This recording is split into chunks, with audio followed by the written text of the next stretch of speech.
saudara-saudara kita Islam itu nggak pernah dirunut. Dari mana ya sebabnya nggak pernah? Seperti itu. Dokter pun ya nggak bisa ngerunut. Karena ini hanya bisa dirunut dengan agama kita.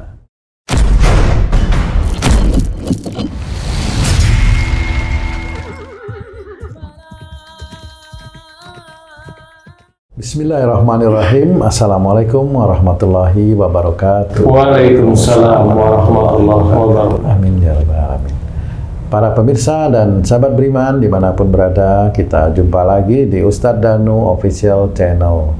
Semoga kita selalu dalam lindungan Allah Subhanahu wa Ta'ala. Amin ya rabbal alamin. Pada kesempatan kali ini kita akan ngaji lagi bersama guru kita semua, Pak Ustadz Danu. Assalamualaikum Pak Ustadz. Waalaikumsalam warahmatullahi wabarakatuh. Amin ya rabbal alamin. Pak Tung, Oh iya Ji. sekarang saya yang mau nanya. Monggo. Gimana? Ada yang menarik nih? Ustadz, ini ada tetangga saya mempunyai anak tuh SD lah, kelas 2 atau kelas 3 kalau nggak salah ya, laki-laki Ustadz. Badannya sehat, gemuk gitu Ustadz. Dikabarkan meninggal Ustadz. Itu kaget, baru beberapa hari lalu ketemu gitu kan. Dia kan jualan gitu, saya suka belanja di sana. Ibunya cerita pas saat takjiah gitu, ini anaknya awalnya pusing Ustadz. Di hari itu pusing, terus dibawa ke puskesmas. Nggak lama, ibunya cerita, muntah-muntah anak ini. Pagi, siang, malam kejadiannya? Siang. Oh, siang hari ya? Masih di puskesmas. Keluar cairannya hitam. Terus ada ini hitam apa biru gitu kan. Dokter bilang sih katanya sakit jantung Ustaz. Mohon penjelasannya Ustaz. Ya. Bismillahirrahmanirrahim. Assalamualaikum warahmatullahi wabarakatuh. Waalaikumsalam warahmatullahi wabarakatuh. Iya, jadi memang ada karakter muntah itu. Tapi kalau diawali dari pusing berarti mikirin sesuatu. Tapi ini bukan si anak ya. Kita menganalisa. Bukan si anak. Kan mikirin apa ya? Bukan. Iya. Mikir. Kemudian mutah itu berhubungan dengan ulu hati. Mutah itu berhubungan dengan ulu hati. Kalaupun memang ada hitam di situ, bisa aja memang ada kasus darah yang mengental di lambung istilahnya. Bisa aja pecah pembuluh darah di daerah lambung itu, kemudian dia mulai mengering istilahnya. Mulai mengering itu hitam, jadi sudah tidak terlalu merah gitu istilahnya. Tidak fresh ya? Ya, nah memang ada 3 titik yang bisa saya ceritakan di sini agar ini bisa menjadi gambaran bagi semua ibu-ibu dan bapak-bapak ya.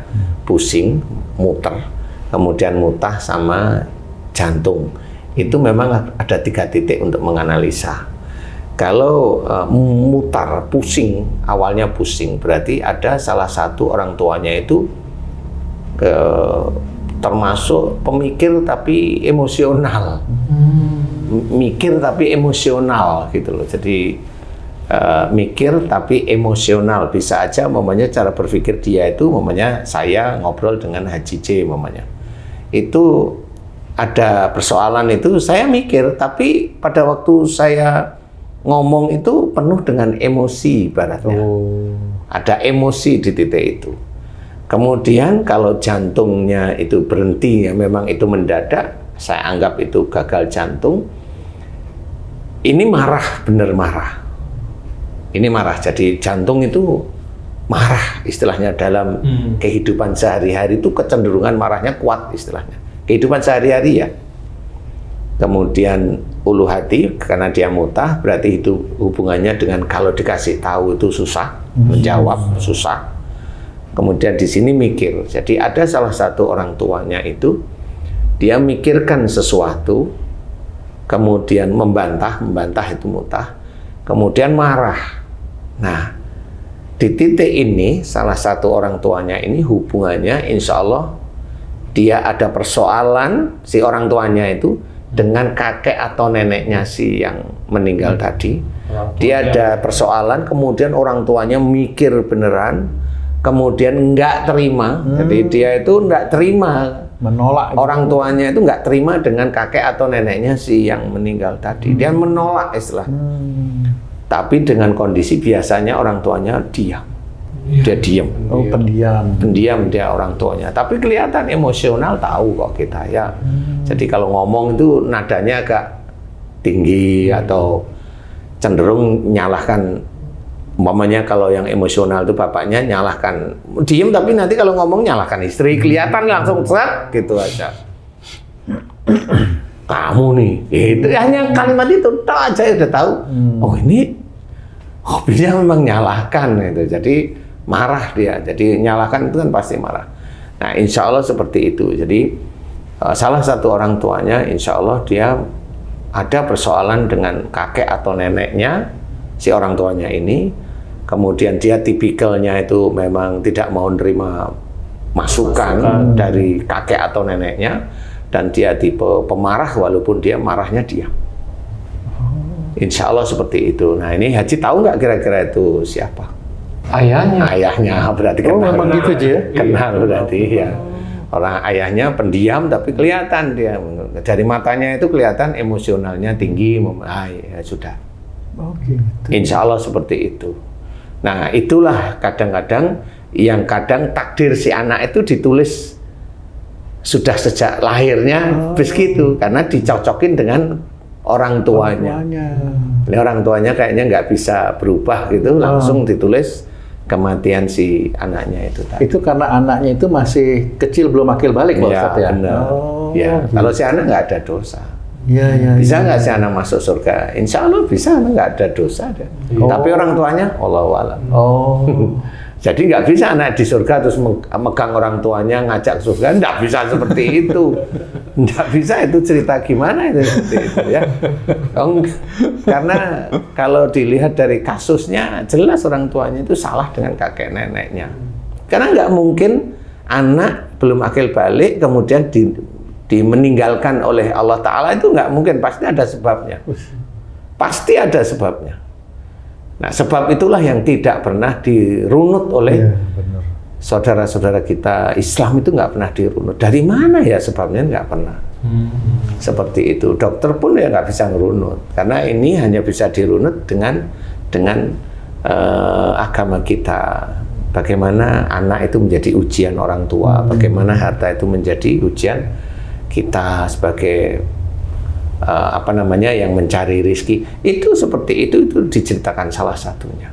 Ustadz, kalau sakitnya itu cuma sebentar terus meninggal, itu apa juga pengaruh terhadap orang tuanya yang emosional? Sama. Jadi kalau anak kecil itu meninggal, insya Allah ada orang tuanya ini yang bersalah dengan kakek atau neneknya. Insya Allah di titik itu. Jadi kayak umpamanya begini nih, ada seorang wanita nih keguguran. Nah, ini nggak mungkin. Ini Allah itu langsung gugurin, nggak mungkin. Karena Allah sudah cerita bahwa janin itu akan dipegang kuat di dalam rahim ibunya. Itu sudah Allah sudah menceritakan seperti itu. Tapi kenapa dia keguguran? Ya jangan salahkan Allah sebenarnya. Nah, kalau kita runut nggak taunya memang si yang hamil ini marah dengan orang tuanya, ada benci banget. Lah kan dia kalau marah dengan orang tua, benci, kemudian lebih dari 3 hari, dia lupa bahwa dia itu sebenarnya anaknya dari orang tua. Nah, pada waktu dia ngandung, lah kan dia nggak ingat bahwa dia itu dilahirkan dari orang tua, kok marah sama orang tua. Ya bayi kandungannya diambil aja bersama Allah Ta'ala. Seperti itu, dan orang nggak pernah berpikir, paling nanti kalau dokter, oh ini kecapean. Enggak, ya seperti itu. Jadi kita harus belajar jangan marah dengan orang tua, itu memang benar. Jangan marah dengan orang tua. Jangan merasa ya seperti tadi lah, hormati orang tua karena Allah, hormati orang tua karena Allah Ta'ala. Jadi sehingga nanti anak-anak kita itu ya akan dilindungi oleh Allah Ta'ala. Benar nggak? Dilindungi. Ya, jadi hormati orang tua. Walaupun orang tua kita itu salah, tapi ya hormati, nggak boleh kita menyalahkan kecuali orang tua bertanya, nah apa kamu itu kok diem kalau aku begini, emang aku ada yang salah? Nah, baru ngomong, Ma, boleh aku ngomong jujur, kan gitu ngomongnya yang baik. Habis itu orang tuanya marah, Ustaz. Loh ya nggak apa-apa, kan namanya ujian. Iya. Lah kan ujian, ya toh. Sama seperti kalau kamu nggak ngasih uang sama istrimu, memang istrimu nggak cemberut. Nah kan, kenapa istrimu cemberut? Kan nggak kamu kasih uang. Lah kan normal itu. Kalau istrimu cemberut berarti normal, dia manusia normal kan. Tapi kalau istri baik, paling ngomong, ya udah segini udah lebih 2 hari masa nggak dikasih. Iya, istri yang baik malah ngomongnya seperti itu. Bukan cemberut belum baik itu. Jadi intinya adalah hormati orang tua kita, walaupun orang tua kita itu salah, hormati tetap. Nggak apa-apa orang tua kita salah, namanya juga orang tua tetap manusia, cuma satu. Ya, ridho Allah itu tergantung orang tua, itu yang harus kita pikirkan. Jadi nggak terus asal ganyang aja, orang tua ngomong ganyang aja. Nanti akan ditulis oleh Allah. Beneran? Orang tua ngomong santlap, orang tua ngomong. Tunggu aja nanti. Pasti kalau kamu ngomong nanti disantlap sama anakmu pasti gitu. Ya, itu otomatis gitu. Jadi kalau anak seperti itu, ingat aja dulu kamu dengan orang tua gimana. Baru ngerti, oh iya ya. Nah, nggak usah protes. Nggak mesti disantrap orang lain ya, Ustaz. Biasanya anaknya sendiri ya? Ya, kasus itu mirip-mirip aja. Mirip-mirip. Biar mikir ya. Biar mikir. Allah itu memberikan ujian itu untuk berpikir untuk kembali ke jalan Allah. Begitu aja. Ada kembali ke jalan Allah kan jadi amal soleh. Mohon ampun, minta ampun kepada Allah Ta'ala, minta maaf kepada orang yang kita salahin. Itu cara-cara Islami, dan Allah tersenyum kalau ada orang Islam yang seperti itu. Kalau kasus seperti tadi itu kan seperti dengan kata lain orang tuanya membunuh anaknya jadinya Pak Ustadz. Iya. Kalau itu dipahami oleh orang tuanya, apakah tetap orang tuanya harus mohon ampun sama Allah Pak Ustadz? Iya. Ya tetap harus mohon ampun karena memang dia belum paham. Kalau udah paham kan, iya saya salah. Nah, mulailah mohon ampun. Nah, di titik itulah Allah tersenyum nanti. Mohon ampun terus seperti itu. Karena memang itu yang harus kita pahami. Jadi kasus di dalam keluarga itu bisa menjadikan keluarga itu masuk neraka sama-sama bareng-bareng. Makanya kita harus memahami agama agar kalau ada orang tua kita yang salah itu bukan kita yang menghajar orang tua kita, nggak boleh. Tapi nanti suatu ketika kalau kita itu ya sabar, ditunggu, mendoakan orang tua agar soleh terus menerus, nanti Allah akan membuka. Kalau memang itu akan betul-betul akan ditemukan di surga, nanti Allah akan buka. Nah, apa aku salah? Nah, itulah petunjuk dari Allah Ta'ala. Kemudian jangan terus, ya udah 20 tahun begitu terus, aku udah nyimpen ya kan, nggak boleh begitu, sama itu nantinya. Ya itu baru diisi dengan, ya mak, boleh saya ngomong jujur, nah ini anak baik kalau ini sudah boleh, apa sih salah, nah barulah dia omongin satu-satu, dengan tidak ada emosi, dengan tidak ada, oh ini bagus. Nah inilah yang namanya anak dakwah kepada orang tua itu ya begitu. Nah Allah mengizinkan, insya Allah Allah ridho.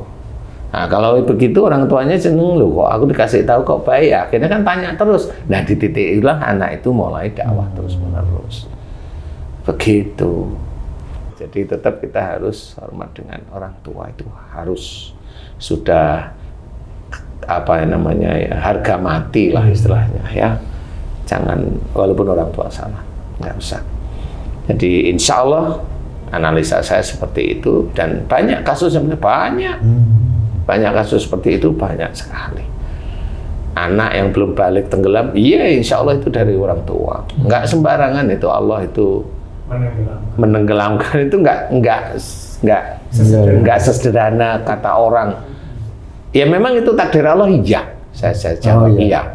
Karena terjadi. Karena sudah terjadi, tapi sebelumnya insya Allah pasti ada sebabnya. Kita belajar agama dengan baik, dengan benar, kemudian niatkan karena Allah benar. Jadi mudah-mudahan kita nanti diberi selamat dunia dan akhirat oleh Allah Ta'ala. Amin. Mudah-mudahan manfaat. Wallahu a'lam. Alhamdulillah. Terima kasih banyak Pak Ustadz penjelasannya. Cukup ya dia. Alhamdulillah. Alhamdulillah. Para pemirsa dan sahabat beriman dimanapun berada, demikian tayangan video kami kali ini. Terima kasih atas perhatiannya, mudah-mudahan ini bermanfaat untuk kita semua. Wassalamualaikum warahmatullahi wabarakatuh. Waalaikumsalam warahmatullahi wabarakatuh. Alhamdulillah.